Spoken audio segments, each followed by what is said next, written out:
उनको AI videos का सहारा क्यों लेना पड़ रहा है, पहला सवाल। दूसरा सवाल, क्या ये तस्वीर पुरानी नहीं हो सकती या फर्जी नहीं हो सकती? फर्जी तो नहीं है कि दिख तो रहे हैं, लेकिन पुरानी नहीं हो सकती? देखिए, आपका सवाल बिल्कुल जायज़ है और किसी के भी मन में ये सवाल उठेगा।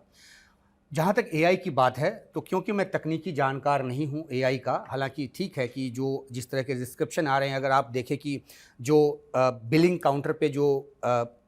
जो डिस्प्ले है, उसमें भी किसी ने पॉइंट आउट किया है कि ये मार्च 2024 के बिल का कुछ पार्ट उसमें दिख रहा है।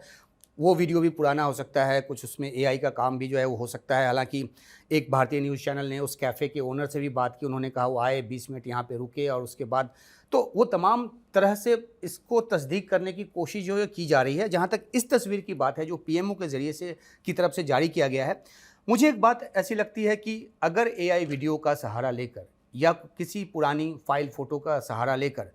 नेतन्याहू के सलामत होने की बात की जा रही है, अगर खुदा न खास्ते उनके साथ कुछ बुरा हुआ है, अब जैसे खामेनी जो कि सुप्रीम लीडर थे, वो युद्ध में उनकी हत्या की गई, और अगर इस तरह से ईरान की जवाबी कार्रवाई में कुछ ऐसा हुआ है तो देर सवेर तो ये बात निकल कर सामने आएगी। इसको तो अनंत समय तक छिपा के रखा नहीं जा सकेगा। लेकिन मेरा कॉमन सेंस ये कहता है कि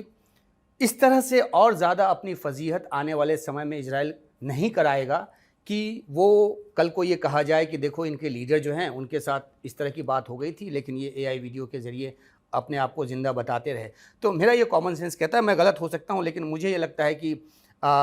इस बात में अभी तक कोई इसकी तस्दीक, कोई पुष्टि नहीं है। और दूसरी बात मैं ये भी देखता हूँ कि युद्ध की अफरा तफरी तो अपनी जगह है।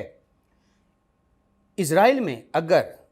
उनके देश के प्रमुख के साथ कुछ हो जाए तो एक अलग तरह की जो अफरा तफरी है वो नज़र आएगी। और अगर आप बात करें उनके दूतावासों की जो दुनिया भर में है, या किसी न किसी तौर पे एक घबराहट, एक एबनॉर्मल जो एक वो है रिफ्लेक्शन जो है वो नज़र आएगा, जो मुझे अभी तक नज़र नहीं